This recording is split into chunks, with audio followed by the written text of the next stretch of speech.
नमस्कार, स्वागत है आपका हॉर्नबिल टीवी में और मैं हूं आपके साथ शिखा सकलानी। बुलेटिन की शुरुआत करते हैं खबरों के साथ। बीते दिन देहरादून में लोकसभा में नेता प्रतिपक्ष राहुल गांधी के छात्रों की गूंज कार्यक्रम में उमड़े युवाओं के हुजूम के बाद कांग्रेस युवाओं से संबंधित कई बड़े दावे कर रही है।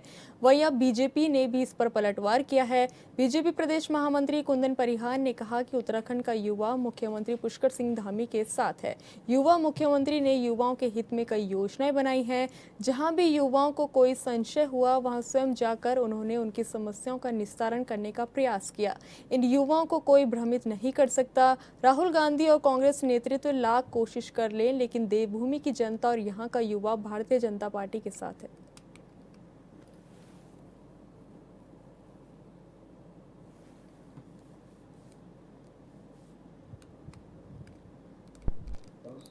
देखिए, आज उत्तराखंड में जो हमारे युवा मुख्यमंत्री हैं आदरणीय पुष्कर सिंह धामी जी, उन्होंने युवाओं के हित के लिए अनेक योजनाएं बनाई हैं और जहां कहीं युवाओं को संशय हुआ है वहीं स्वयं वो वहां पर जाकर के उनकी समस्याओं का निस्तारण करने का प्रयास भी उन्होंने किया है। आज उत्तराखंड का युवा मुख्यमंत्री पुष्कर सिंह धामी जी के साथ में है। इन युवाओं को कोई बरगला नहीं सकता है। राहुल गांधी लाख कोशिश कर ले, यहाँ का उनका कांग्रेस के नेतृत्व कुछ भी कर ले, यहाँ की देवभूमि की जनता और देवभूमि का युवा वो मुख्यमंत्री पुष्कर सिंह धामी और भारतीय जनता पार्टी के साथ में है। चंपावत मुख्यालय के निकटवर्ती ग्राम पंचायत सिमल्टा में एक बुजुर्ग पर तेंदुए ने घात लगाकर हमला कर दिया। इस दौरान उनकी बेटी की बहादुरी की वजह से पिता की जान बच गई और गुलदार को भी बेटी ने घर के अंदर कैद कर दिया। हमले में बुजुर्ग घायल हो गए, जिन्हें आनन फानन में अस्पताल पहुंचाया गया। वहीं सूचना पर पहुंची वन विभाग की टीम ने गुलदार को ट्रैंकुलाइज कर रेस्क्यू किया और आगे की कार्रवाई में जुट गई।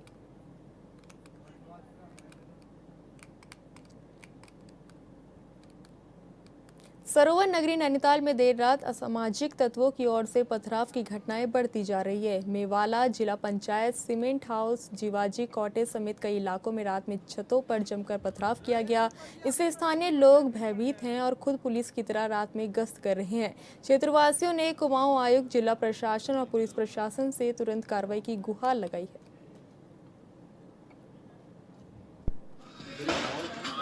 फिर पड़ गया।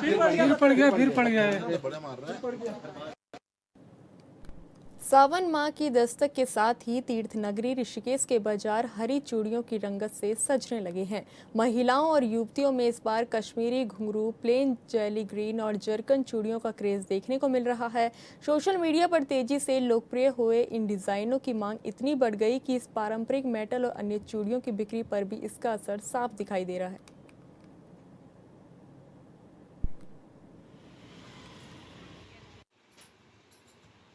पर जो इस टाइम सबसे ज़्यादा छा रहा है तो वो एक कश्मीरी चूड़ी है, कश्मीरी बैंगल्स हो गई है और कश्मीरी ही कंगन हो गए हैं। और फिलहाल जैसे अब सावन का मौसम आ चुका है तो सावन में टोटल ए से जेड तक ग्रीन की डिमांड है और ये 2 महीने लगभग ग्रीन ही बिकनी है। और जब से सोशल मीडिया आया है तब से जो है नॉर्मल बैंगल्स और चीज़ें सबकी सेल लगभग बंद हो चुकी है। अब जितनी चल रही है ये कश्मीरी चल रही है। जैसे ये हो गया एक डिज़ाइनिंग इसमें कश्मीरी में आपका, और प्लस जो है इसकी और डिज़ाइनिंग ये लगी हैं, चाहे वो यंग जनरेशन हो, लेडीज़ हो या जनरल सिटीजन हो, सबकी टोटल डिमांड इस टाइम जो है कश्मीरी और जरकन बैंगल्स और टोटल जैली पर आ चुकी है। उधम सिंह नगर के दिनेशपुर थाना क्षेत्र में संदिग्ध परिस्थितियों में एक व्यक्ति का शव मिलने से हड़कंप मच गया। सूचना मिलते ही दिनेशपुर पुलिस और सीओ पंतनगर मौके पर पहुंचे। फिलहाल पुलिस ने शव को कब्जे में लेकर पोस्टमार्टम के लिए भेज दिया है और मौत की वजह की जांच शुरू कर दी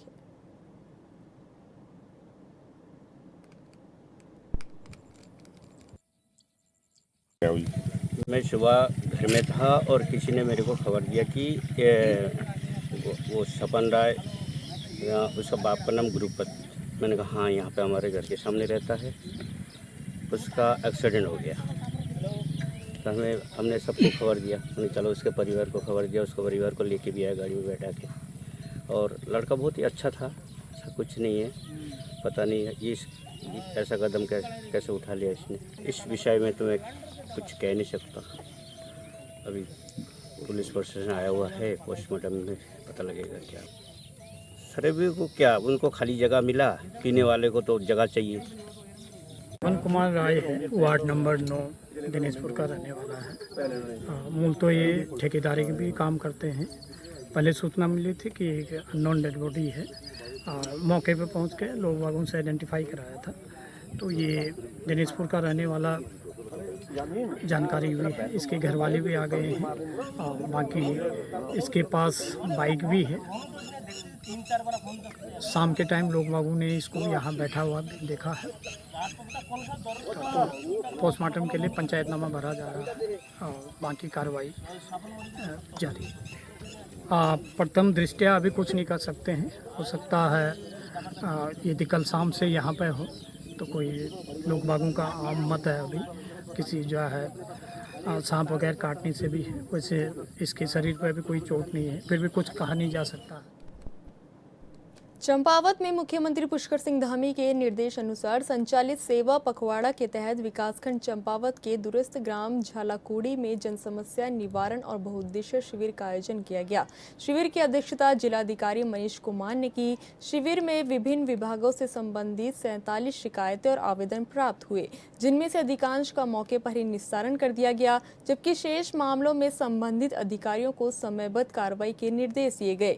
इसके साथ ही विभिन्न विभागों की तरफ से लगाए गए स्टॉलों के माध्यम से 473 लाभार्थियों को सरकारी योजनाओं का लाभ भी प्रदान किया गया। जिलाधिकारी मनीष कुमार ने कहा कि सेवा पखवाड़ा का उद्देश्य दूरस्थ क्षेत्रों तक प्रशासनिक सेवाएं और जन कल्याणकारी योजनाओं का लाभ पहुंचाना है, ताकि कोई भी पात्र व्यक्ति सरकारी योजनाओं से वंचित न रहे। कार्यक्रम के अंत में उन्होंने पौधारोपण कर पर्यावरण संरक्षण का संदेश भी दिया।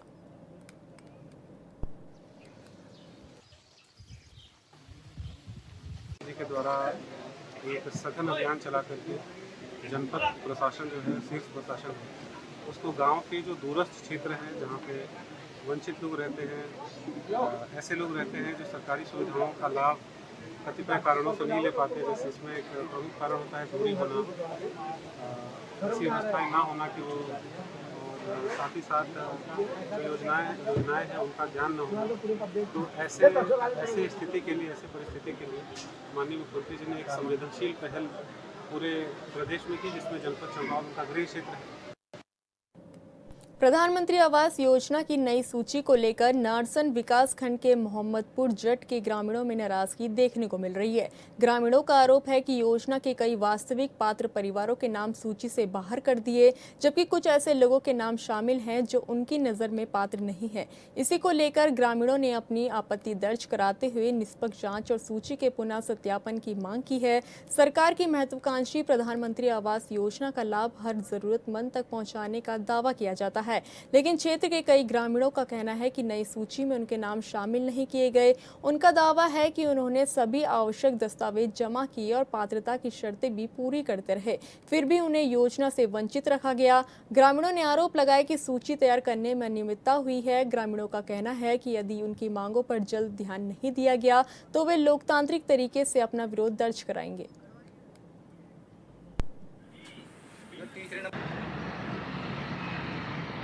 ऐसा नहीं है कि केवल एक ही गांव की समस्या है, ये बहुत सारी। हम लोग कई बार प्रयास कर चुके हैं, बार बार हमारा नाम कटता है। पिछली योजना हमने ट्राई किया था, उसमें भी यही कारण बना हमारे साथ में। अब का ऐसा कुछ ऐसा नजर आ रहा था कि भी इस बार हमारा काम हो जाएगा, लेकिन यहाँ ऐसा ही आपका देखने में आज 2 सर्वे हुए, उसमें हम पात्र पाए गए। विभाग ने जो सर्वे करा, बाद में जो लिस्ट आई इसमें नाम हमारा काट दिया गया। कहाँ कमियाँ नजर आ रही है? सिस्टम की कमी आई तो कहा जी AI की कमी। ये आई तो हम पता नहीं क्या हो। AI 3 बार चेक हुए हमारे। अब भी आखिर में भी दोनों आए थे, प्रधान जी भी आए थे, और चेक तो 3 बार ही हुए हमारे मकान। आपको नहीं मिला मकान? नहीं, हमारा नाम ही नहीं आया। प्रधान जी कहते कि सबसे पहला नंबर आपका है। एक तो हमारे पास रहने की छत नहीं है, ठीक है, हमारा गिर गया था मकान सारा पहला। फिर उसके बाद मैं कहना भाई तेरा नाम चढ़ गया। प्रधान जी ने बोला कहना नाम चढ़ गया। लिस्ट आई थी, चेकिंग हुई, चेक चूक सब होकर चली गई। फिर उसके बाद पता चला लिस्ट आएगी, यहाँ लिस्ट लगी, यहाँ से 28 नाम है, उसमें हमारा नाम है नहीं जी। तो हम उम्मीद नहीं लग रही थी कि हमारा मकान आता नहीं। इस गांव के अंदर जो प्रधानमंत्री आवास योजना का जो सर्वे किया गया था, उस सर्वे में जो अधिकारी लोग आए थे उनके साथ में मैं खुद रहा जी, और उसके बाद में जांच भी आई, उस जांच में भी मैं खुद रहा उनके साथ में। जो तीसरी लिस्ट ये फाइनल आई है, इसमें इन सभी पात्रों का नाम नहीं आया। इसमें बहुत से आदमी के नाम कट गए हैं और ये उनके नाम जुड़े हैं इसमें जो नौकरी वाले आदमी है। कहीं कहीं उनकी नौकरी चल रही है, सरकारी नौकरी है और पक्के आवास में रह रहे हैं। कच्चे वालों के सभी के मकान कट गए हैं। मैं यहाँ पे गांव में घूमा हूँ सभी को लेके, तो सभी के मकान कच्चे हैं और कच्चे वाले परेशान चल रहे हैं बहुत ज़्यादा। इसमें धांधलेबाजी ज़्यादा चल रही है, कहीं ना कहीं तो गड़बड़ है जी इसमें। जो बाद में लास्ट की जांच हुई उसमें गड़बड़ हुई ज़रूर। एडीओ पंचायत जी आए थे, प्रधान जी साथ में रहे, उन दोनों के द्वारा ही इसका वेरिफिकेशन वो सत्यापन किया गया है। उसी सत्यापन के आधार पर इसमें गड़बड़ एकदम होगी, क्योंकि उससे जो पहले लिस्ट निकाल ली थी, ये लिस्ट है मेरे पास। इस लिस्ट में जो 77 नाम है जी, और अब जो लिस्ट निकली है उसमें जो 28 नाम आए हैं वे अपात्र हैं सारे। ऐसा नहीं है कि केवल एक ही गांव की समस्या है, यह बहुत सारे गांव की समस्या है, जिसमें सभी गांव के प्रधान इकट्ठे होकर ब्लॉक के द्वारा भी और ज़िले पर भी पीआई के पास में जाकर ये अपनी आपत्ति दर्ज करी और उसका विरोध भी किया कि जब हमने 2-3 बार जांच हो गई और वे पात्र थे, पिछली श्रेणी में भी वे रह गए थे और आज उनको उसमें स्थान नहीं मिल रहा है, सूची में उनका नाम नहीं है। ऐसा क्यों हुआ? जो शुरू में भरवाए गए थे उनका नाम आना चाहिए था उसमें। तो इस विरोध में उन्होंने जांच भी करने के आदेश करे इसमें कि एक दो रोज़ में ऊपर से ही आगे जांच करेंगे कि जो पात्र व्यक्ति हैं जिनको कच्चे मकान हैं उनके ऐसा क्या कारण हुआ जो नाम नहीं आ पा रहा है उसमें। कांवड़ यात्रा के दौरान रिश्तों और संस्कारों की अनोखी मिसाल देखने को मिली। दरअसल एक बहू ने अपनी बुजुर्ग सास को कांवड़ में बैठाकर हरिद्वार से हापुड़ तक पैदल यात्रा शुरू कर दी। सास की वर्षों पुरानी गंगा स्नान और कांवड़ यात्रा की इच्छा पूरी करने के लिए बहू ने ये जिम्मा उठाया है। नन्ही पोती भी पूरी श्रद्धा से दादी की सेवा में उनके साथ पैदल चल रही है। श्रद्धालु इस सेवा का भाव को देखकर बहू को आधुनिक श्रवण कुमार कहकर सम्मानित कर रहे हैं। रास्ते भर लोग इस परिवार के संस्कारों और सेवा भाव की सराहना करते नजर आए।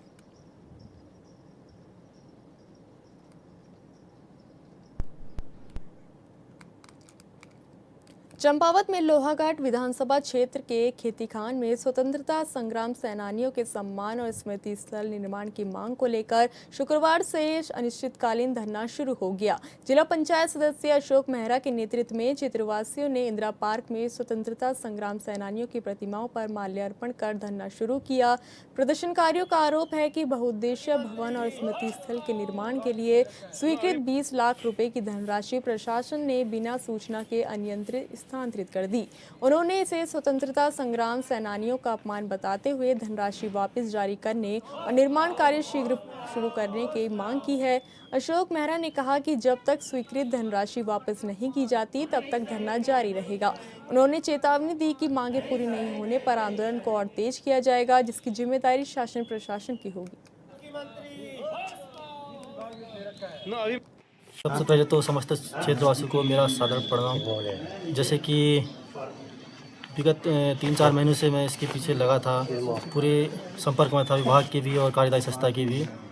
हम लोग कार्य के इंतज़ार में थे कि अब काम शुरू होगा करके। जैसे ही जिलाधिकारी मुझसे संपर्क किया तो उनके द्वारा हमें बताया गया कि ये पैसा अन्य जगह स्थानांतरित कर दिया गया है। तो उसी के एवज में आज हम लोग विरोध में ये धरना प्रदर्शन कर रहे हैं। ग्राम पंचायत के माध्यम से कुछ प्रस्ताव गए थे, जिसमें से एक प्रस्ताव को स्वीकृति मिली थी घोषणी में कि जो हमारे कुमाऊं के शेर कहे जाने वाले हर्षदेव ओली जी हैं और पूर्णानंद जोशी, दयाराम ओली और दुर्गादत्त ओली जी, तो इनके नाम पर एक स्मृति पटल यहाँ पर बनेगा। तो कार्रवाई हुई, ग्राम पंचायत की खुली बैठक में सर्वसम्मति से पारित हुआ कि ये कार्य हमारे होली प्रांगण में किया जाएगा। तो किन्हीं कारणवश या कहें किसी साजिश के तहत ये जो हमें आवंटित पैसा था वो अन्यत्र कहीं शिफ्ट कर दिया गया। एक भवन के लिए आया हुआ था, आया हाथ से, जैसे हमने निवाला खाया वो गले से भी निकाल दिया गया। हम शासन प्रशासन से पूछना चाहते हैं कि ये क्या है, क्यों हो रहा है, हमारे साथ ये क्यों हो रहा है? क्या हम इस योग्य नहीं है? क्या मेरी जनता 1300-1400 वोट मेरे गांव में है, क्या वो इसलिए लायक के नहीं है? क्या हर एक होली प्रांगण वहीं पर शादी विवाह जो भी कार्यक्रम होता है छोटे मोटे सब वहाँ पर होते हैं। बर्तनों को रखने के लिए जो जगह है, जगह तक नहीं है अभी तक। उसके सब के लिए शासन प्रशासन ने जो भी व्यवस्था के तौर पर, या हमारे प्रधान जी हो गए या सब लोग ग्रामवासियों ने मिलकर के ये योजना बनाई। ये योजना का पैसा कहाँ गया? हम शासन प्रशासन से पूछते हुए अपने विपक्षी दल से भी ये पूछते हैं कि ऐसा क्यों हो रहा है। ये 53 विधानसभा से विधानसभा में गया है, 54 विधानसभा का बजट संज्ञान सब है। शायद लग रहा है कि मेरे को ये भी लग रहा है कि उसके टुकड़े टुकड़े करके उसको विखंडन कर दिया गया है। क्या है ये? क्या जनता हम बेहोश हैं क्या? हम तो ये कहते हैं शासन प्रशासन अब तो होश में आओ, अब होश में आओ। इससे ज़्यादा मैं कुछ नहीं कहूँगा।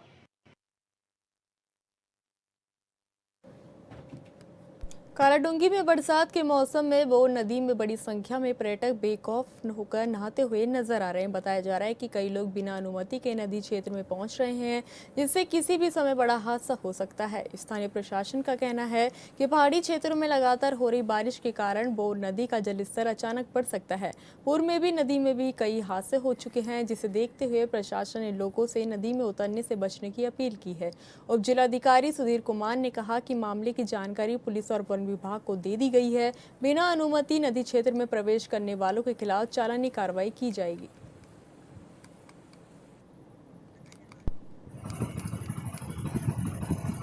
बाहरी जो पर्यटक हैं वो बौर नदी में बिना किसी अनुमति के वहाँ पे रोमांच के लिए, नहाने के लिए इत्यादि के लिए वहाँ पे जा रहे हैं, जो कि एक खतरे की जद में आने की संभावनाएं है। और बौर नदी का जलस्तर कभी भी अचानक से बढ़ता है, जिससे जो पर्यटक वहाँ पे नहा रहे हैं उनके लिए खतरा हो सकता है। उक्त के दृष्टिगत मेरे द्वारा एक आदेश जारी किया गया है, जिसमें स्थानीय पुलिस और वन निगम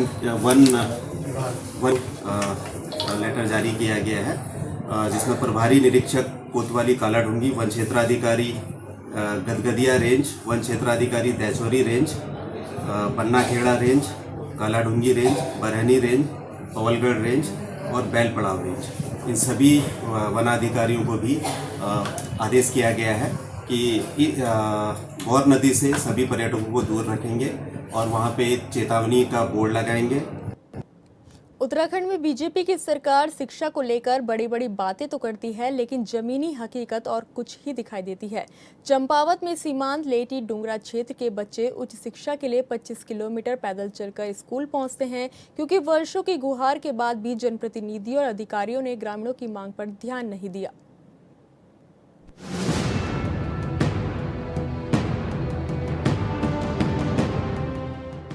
चंपावत के ग्रामीण क्षेत्रों में शिक्षा के प्रति सरकार और जनप्रतिनिधि कितने गंभीर हैं, इसका जीता जागता उदाहरण चंपावत जिले की लोहाघाट विधानसभा के सीमांत लेटी डुंगरा क्षेत्र में देखा जा सकता है, जहां बच्चे रोज इंटर की पढ़ाई करने के लिए 25 किलोमीटर दूर पैदल आना जाना कर मडलक इंटर कॉलेज तक पहुंचते हैं, जिसमें छात्र छात्राओं को काफी दिक्कतों का सामना करना पड़ता है।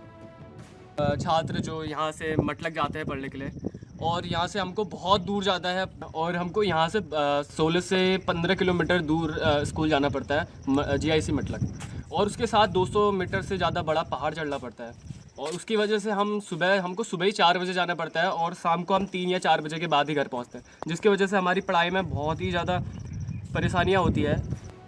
छात्र छात्राओं ने प्रदेश के मुख्यमंत्री पुष्कर सिंह धामी से उनके विद्यालय का उच्चीकरण करने की मांग की है। क्षेत्र पंचायत प्रतिनिधि और भाजपा नेता प्रवीण पांडे ने बताया कि कई बार शासन को लेटी डुंगरा हाई स्कूल के उच्चीकरण की मांग की गई थी, पर कोई संज्ञान नहीं लिया गया है। उन्होंने बताया कि लेटी डुंगरा, जर्मसो और बगोटी के बच्चे रोज धूप में 12वीं की शिक्षा ग्रहण करने लगभग 25 किलोमीटर पैदल चल राजकीय इंटर कॉलेज मडलक जाते हैं। इस दौरान छात्र छात्राओं को कई दिक्कतों का सामना करना पड़ता है। इसके लिए मैं आपसे निवेदन करता हूँ कि हमारे लिए कुछ ऐसी सुविधा करिए जिससे हम स्कूल जाने में हमें 4 बजे के बाद ही घर पहुँचते हैं, जिसकी वजह से हमारी पढ़ाई में बहुत ही ज़्यादा परेशानियाँ होती है। इसके लिए मैं आपसे निवेदन करता हूँ कि हमारे लिए कुछ ऐसी सुविधा करिए। बीजेपी नेता ने बताया कि बच्चों के आने जाने के लिए शासन प्रशासन की तरफ से वाहन की व्यवस्था तक नहीं की गई है। प्रवीण पांडे ने कहा कि इस कठिनाइयों के चलते आज तक कई बच्चे हाई स्कूल के बाद पढ़ाई तक छोड़ चुके हैं। उन्होंने सरकार से सीमांत क्षेत्र के बच्चों का हित देखते हुए डुंगरा लेटी हाई स्कूल का उच्चीकरण करने की मांग की है, ताकि क्षेत्र के अधिक से अधिक बच्चे शिक्षा ग्रहण कर सकें। समस्याएं सर्वप्रथम यह है कि हमारे जो सीमांत क्षेत्र है, बच्चों की शिक्षा की व्यवस्था है। शिक्षा एक ऐसी है कि बच्चे जिसको ग्रहण करके IAS, PAS बड़े बड़े अधिकारी बन सकते हैं। तो हमारे सीमांत क्षेत्र की जो है बहुत बड़ी समस्या है और गरीब बच्चे हैं जो 20 से 25 किलोमीटर दूर जो है इंटर की परीक्षा पढ़ाई के लिए मतलब GIC जाना पड़ रहा है। उबड़ खाबड़ रास्ते हैं और सुबह 4 बजे जो है पैदल चल के 8 बजे जो है स्कूल पहुंच रहे हैं। पैदल चलने में सर बहुत समस्याएं आ रही है। पैदल चलना पड़ता है, उबड़ खाबड़ रास्ते हैं, गर्मी का सीज़न है, झाड़ियाँ हैं, सांप का जो है भय रहता है, बच्चे डरे हुए हैं। तो बच्चों का ये कहना है कि हमको कि आप जो है या तो हमारे लिए गाड़ी की व्यवस्था करो और या तो हमारे हाई स्कूल को जो है उच्चीकरण करो। हमारी ये समस्या हमने सर्वप्रथम हमारे चंपावत के ऊर्जावान जिलाधिकारी महोदय को भी दिया है। उसके बाद 2 बार हमारे उत्तराखंड सरकार में मुख्यमंत्री महोदय श्री पुष्कर धामी जी को भी 2 बार हमने दे चुके हैं। उसके बाद जो हमारे राज्य मंत्री आए थे और उसके पहले प्रभारी मंत्री जी आए थे भरत चौधरी जी माननीय, उनको भी हमने इस लेटर के माध्यम से कहा कि हमारे सीमांत क्षेत्र की जो है समस्याएं हैं, आप जो इसको प्रमुखता से रखे जाए।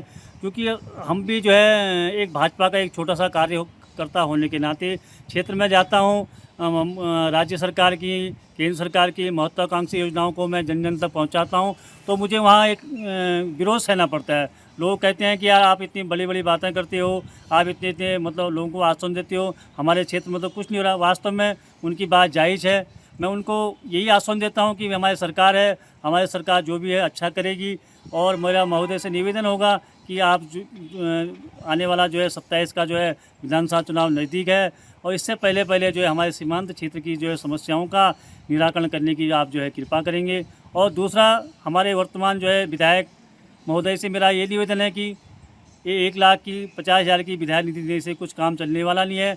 आप 4.5 साल जो है पूरे विधानसभा से गायब रहे और सीमांत क्षेत्र में आपने कभी दौरा नहीं किया और आपके माध्यम से आप जो है इस विधानसभा के जो है सर्वप्रथम जो है वहाँ सदन के जो है मेंबर होते हैं। तो आपका एक दायित्व बनता है कि सीमांत क्षेत्र की जो मूलभूत समस्याओं को जो प्रमुखता से रखा जाए। उन्होंने बताया क्षेत्र की सड़क बदहाल है और पेयजल की भी काफी समस्या बनी रहती है। वहीं छात्र छात्राओं ने मुख्यमंत्री पुष्कर सिंह धामी व जिलाधिकारी चंपावत मनीष कुमार से उनके विद्यालय के उच्चीकरण और वाहन व्यवस्था करने की गुहार लगाई है। छात्र छात्राओं ने कहा वह रोज पैदल चलते चलते काफी थक जाते हैं, जिसका असर उनकी पढ़ाई पर भी पड़ता है। छात्र छात्राओं ने कहा वह रोज सुबह 5 बजे से ही घर से निकल जाते हैं। रास्ते में जंगली जानवरों का खतरा भी होता है, लिहाजा जरूरी है कि स्कूल का उच्चीकरण हो ताकि परेशानी न हो। Bureau report, hornbill TV.